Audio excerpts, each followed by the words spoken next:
Welcome back po sa aking munting channel, Mr. Ukol. Nandito na naman po ang inyong lingkod para magbigay ng tips at giya para naman po sa araw ng linggo, September 21, 2025. Meron po tayong magandang karera bukas. Itong 2025 Philracom PCSO 2-year-old maiden stakes race at yung 2025 Philracom Lakambini stakes race. Kaya maganda po kayo. Pati tayo. Shoutout po kay XO ng Barangay 58 na si Jesus at yung OTB boys ng 9th Avenue Caloocan. Sila Solid Dwewit. Yan, binabati kayo ni Alan Armentia. Dave Bentata Palos ng El Rancho OTB. Shoutout sa inyo lahat. Hil Manzano.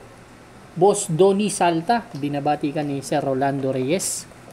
At congratulations nga pala dun sa Munting Nayon Sunday Club sa matagumpay na tournament nila, Season 1. Sa bagong silang Caloocan yan, binabati kay ni Sir Francis Nieva. Antonio Foss, June Foss, yan. Chester Byron Ferrer, at kay Boss RB Bora, shoutout sa inyo lahat. Kay Boss Chris Garcia, shoutout. Race number 1, Pick 6 event. First Pick 6 event to. Paliwalong karera, no? Alas 2 po ang start ng karera, medyo maaga po. First Pick 5 event covers races 1 to 5. First Pick 5 pala to.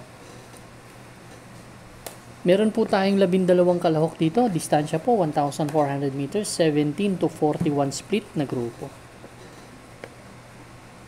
Dito as my first choice, Mahusay Ay. Medyo nabababaan ako sa laban. Si Mahusay Ay, last August 30. Tumakbong panlima to. Dumating kila Gentleman Bell, big battle. May 126.6 po na tinalaya. Kaya medyo nabababaan ako sa laban sa kanya dito. Yan ang aking first choice. Ang second choice ko dito, yung number 1 na si Andy Byrne. Yan, may 128. Medyo kung hindi papatulan ni Light Bearer or segundo pwesto, may konting-konting tsamba. Pero kung may mga kursunada po kayo dito, dagdag na lang po tayo. Pero ako, first choice, number 5, Mahusay Ay. Second choice po, number 1, Andy Byrne. Good luck po. Race number 2 na po tayo, bayang karista. Winner take all event covers races 2 to 8. Isang winner take all lang tayo. Meron po tayong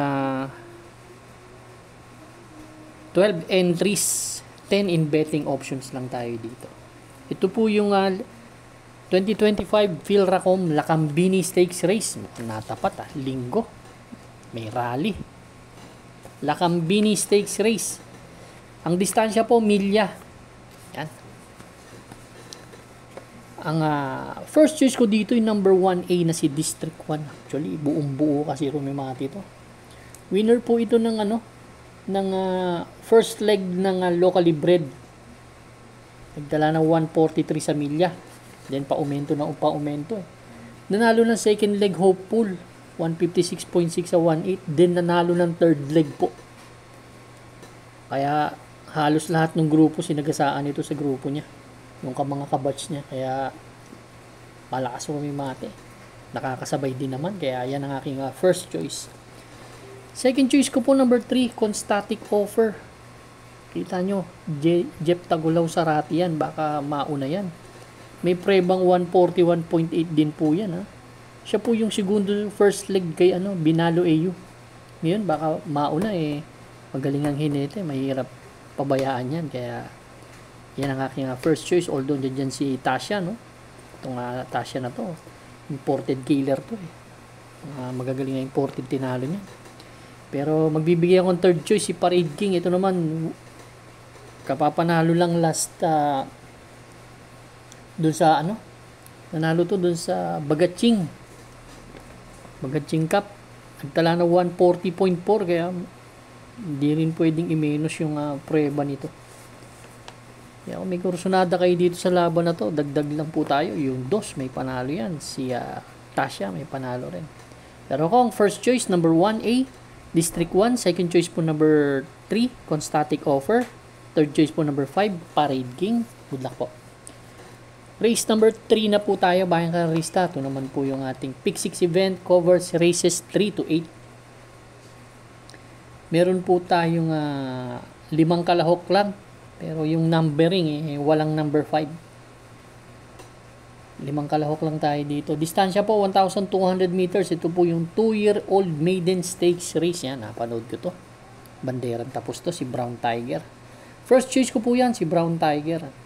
Kabayo ni Mr. Benhar Abalos. Former DILG. Nakita ko kung hindi nila mapapatulan tong kabayo na to, baka makatapos to. Ang second choice ko po dito yung number 6 na si King of War. Kasi kung sakaling patulan ni What a Pearl, kung What a Pearl na to, matulin po yan, kabayo na yan. Baka siya ang lumutya kay Brown Tiger, kaya naglagay ako ng second choice ko, si King of War. Mahirap na itong 2-year-old maiden stakes race. Baka mamaya, mauna si What a Pearl naman, manalo naman to. Pero kayo na po bahala dumiskarte dito sa mga bagong kabayo na to. Andiyan naman yung mga prueba niya at panoorin nyo sa YouTube yung stakes trial niyan. Race number 3, ang first choice number 1, Brown Tiger. Second choice po number 6, King of War. Good luck po. Race number 4 na po tayo, bayang karalista. Second pick 5 event, covers races 4 to 8. Meron po tayong 6 na kalahok dito. Distansya po 1,400 meters, 42 to 56 split na grupo. Dito naman halos pare-pareho sila ng prueba. Nakita natin yung 1, 2, 3 and 5. Puro may 124 na fraction, no? Pero gustong gusto ko tong Resonant na to. Tingin ko pa-aumento to. Si Resonant, kagagaling lang sa panalo nito last August 30. Si Hey Jojo tinalo nito 124.2. Pero nung tumakbo ng barrier yan, 24 medya po ang dinadating niya. Kaya gusto yung kabayo niya at magaling ang hinete. Isang matuli na kabayo. Saka sakaling nandiyan man si Victorious Babylin, pwedeng sundan lang, pero kung uunahan talagang kayang-kaya. Kaya itong race na to, sosolohin ko po ito. Number 5 si Resonant. Good luck po. Race number 5 na po tayo, bayang karista. Pick 4 event, covers races 5 to 8. Meron po tayong 7 kalahok dito. 7 entries but 6 in betting numbers lang tayo. Distance 1,400 meters, 42 to 56 split na grupo. First choice ko po, Diado. Entry number 4, Madre Taberna. Actually, napanood ko yung huling takbo kasi nito. Si Madre Taberna, dun kay Latasha. Medyo nasa harapan eh. Nagtala ng 125 in a fraction last September 7, same rider. Mukhang matibay na kabayo to. Ang may preba rin niya ng 125 in a fraction sa sa maiden assignment niya nung nanalo yan. Baka hindi nila malutya eh. Although nandito si Salacious, pero tingin ko pwedeng mauna kasi si Madre Taberna. Isang imported din naman yan. Yan po ang aking first choice. Second choice ko po si Del Campo. Nakailang timbangan na to. Si Del Campo, segundo po kay Charles the Castle last September 13. Nagtala ng 125.6 from OP Cortez to binalik kay JB Hernandez. Binigay kay JB Hernandez, no? Ito si Del Campo. Ayan. Si Del Campo, segundo rin yan kay yung 124.2 niya, si Migundo yan kay Romantic Story. Mahusay na kabayo to. Third choice ko na rin si Salacious kasi galing to sa bakasyon. Pero galing sa dalawang sunod na panalo to. Maganda lang sa kabayo na to. Pwedeng ibandera, pwedeng parimatihin, kaya flexible. Race number 5, ang first choice number 4, Madre Taberna. Second choice number 6, Del Campo. Third choice po number 5, Salacious. Good luck po. Race number 6 na po tayo, bayang karista. Ito naman po yung ating last extra double and last daily double plus 1. Meron po tayong 8 kalahok dito. Distansya 1,400 meters, 42 to 56 split na grupo. First choice po, number 5, Euroclydon. Si Euroclydon kasi medyo mataas din ang grupong nalalabanan ito. Pang-apat po dumating to last August 31 kay Romantic Story. Nagdala po ng 124.6 yan, kaya hindi pwedeng i-menos ang preba niyan. Itong kabayo na to, pwedeng ibandera, pwedeng parimatihin. Kasi lately, itong Bride 3, medyo hindi nauuna sa labasan, kaya nag-worry ako dito sa laban na to. Pero second choice ko na rin siya, si Bride 3. Si Bride 3, panlima lang dumating, nagtala ng 126 last September 13. Sa laban niya kay kala Charge the Castle. Then siya may best time dito na may 123.8. Si Bride 3. Kaya segundo yan kay longevity. Yung tatandaan ko, 123.8. Race number 6 ang first choice, Euroclydon. Second choice po number 1, Bride 3. Good luck po. Race number 7 na po tayo. Last double natin, the penultimate race. Bayang Karista. Meron po tayong 8 kalahok dito. 1,400 meters distance, 17 to 41 split na grupo. First choice ko po number 7, Laguna de Bay. Si Laguna de Bay, last September 5, segundo to kay Primero Soldado dun sa maiksing karera, 1:15, pero may 129 din naman yan sa 1,400 meters. Tanong nyo naman itong grupo na to, medyo kung sino yung magandang condition dito, yun ang nananalo. Tingin ko may panalo talaga tong Laguna de Bay kung susundan niya lang to sila sila Don Damiano.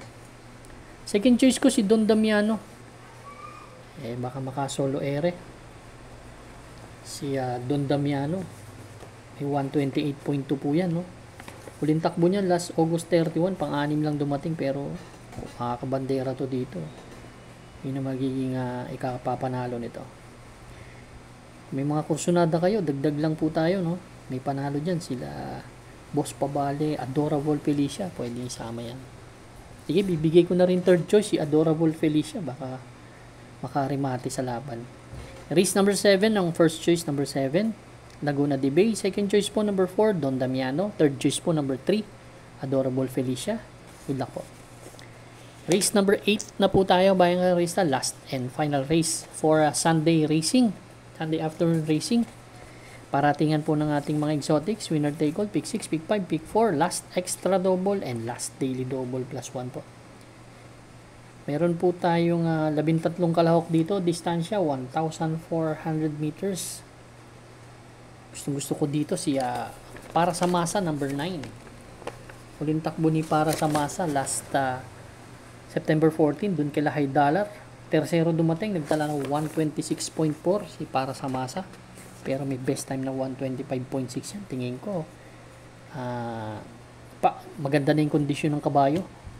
Although andito yung mga matutulin sila Guerrero Warriors, Doña Teresita.